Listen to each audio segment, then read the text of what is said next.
Good morning, Professor Brown Marshall, and to all of you assembled. It's good to be here. Thank you to Maya Rockymore for convening this conversation.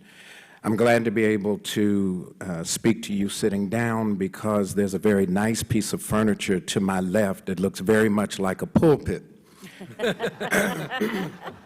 And it might cause me to kind of lose sense of the fact that this is a brief conversation.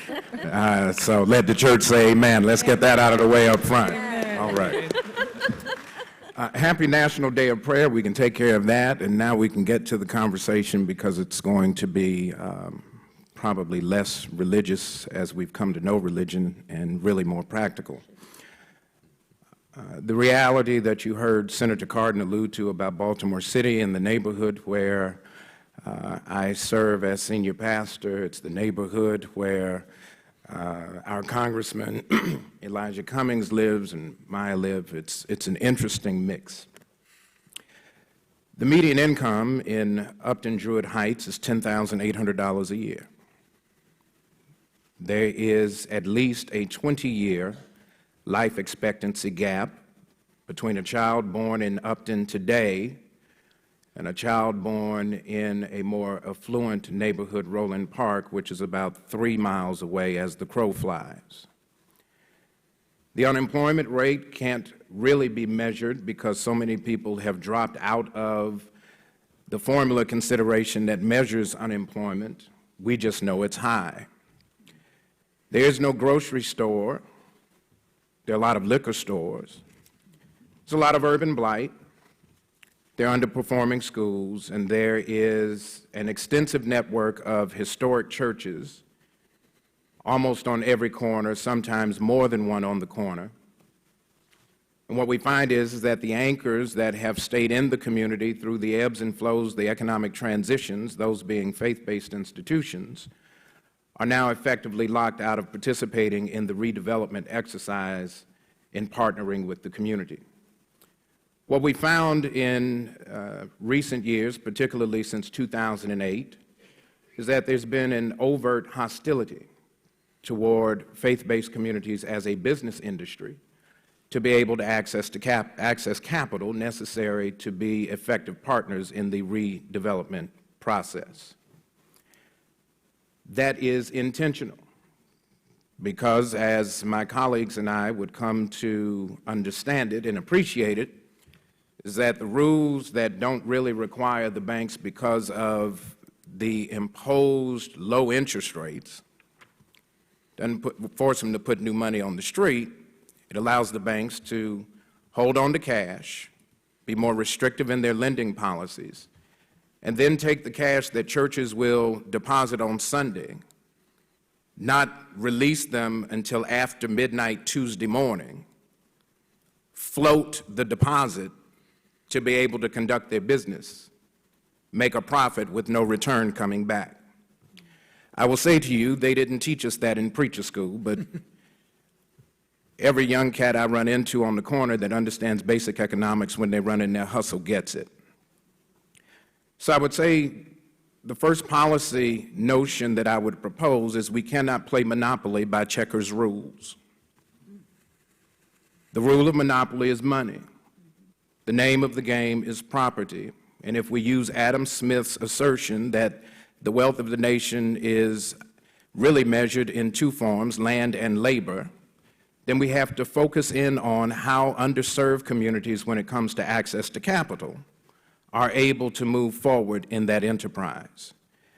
If it is, as Congressman Hoyer has asserted, that $10.77 is the effective minimum wage rate that it should be, then we should be aspiring to doing more than just raise a minimum wage in an ineffective sort of way. We've got to empower communities through the access to capital. And by access to capital, let me ask, how many of you know somebody that has either now or has considered a payday loan? Just raise your hands. I want you to look around the auditorium, and I'm not saying this, don't look at them like it's them. I said if you know somebody, this isn't confession. But we've created a secondary money market that exploits poor people with the proffer and the enticement that you can get ready cash without having to put forth much. And so now what we've done is we've allowed the banks, and oh, by the way, some of the banks fund the payday loan companies. And so now we are exploiting profiteering on the backs of poor people in poor neighborhoods with lower life expectancy, inadequate access to health care, underserved schools, under-resourced schools, all of that.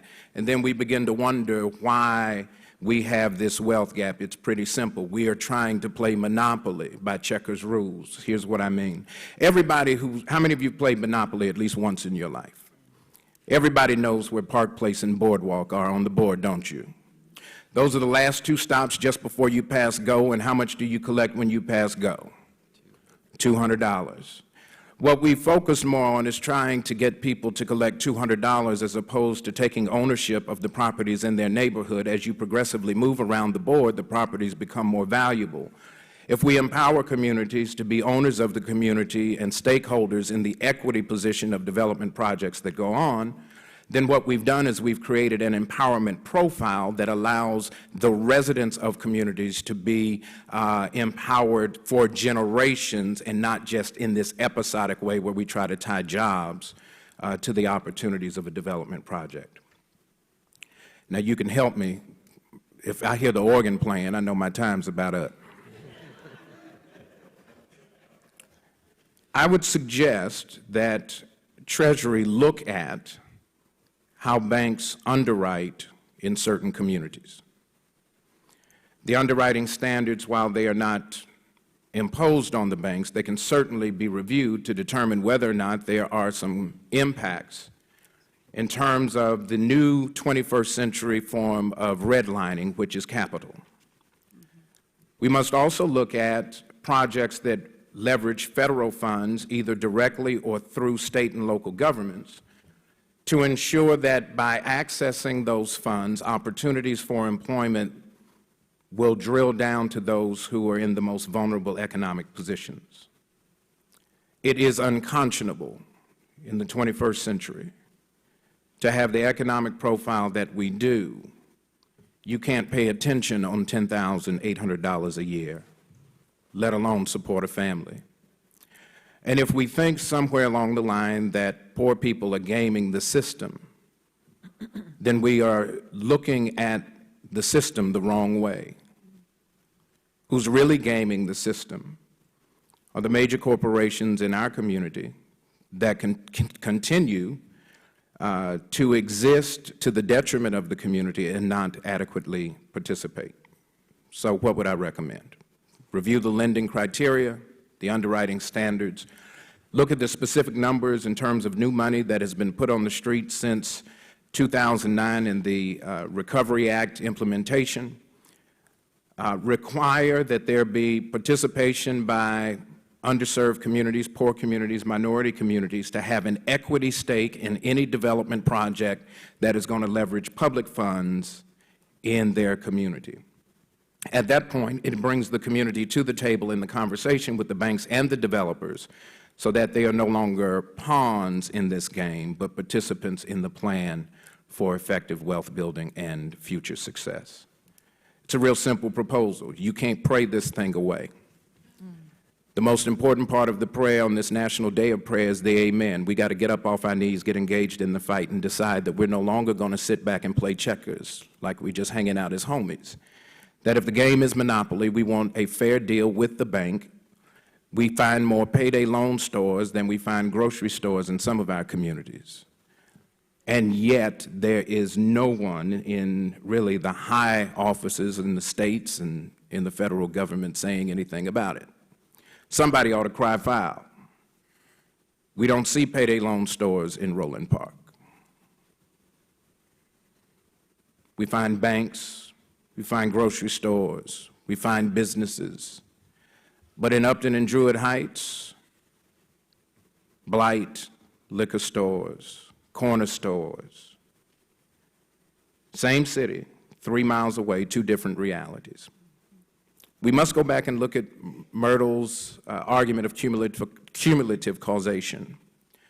Over time, we have had this legislated inequity that has been validated by the policies that have favored some and punished others. And if we don't review that in a serious way, and I leave that to the distinguished panelists who focus on that kind of stuff, I preach for a living. But the folks that I talk to on the street when I walk up and down in our neighborhood are totally disenchanted and disengaged with the political process. They don't see why it even matters to be engaged. The organ just played. And so I would just offer you to think about that. How do we change the profile of those that some of us know in this room that can go to a payday store but can't go to a bank, can go to a corner store but can't go to a grocery store? We've got to change the profile, and it starts with looking at the access to capital rules and the policies that impact it. Thank you very much.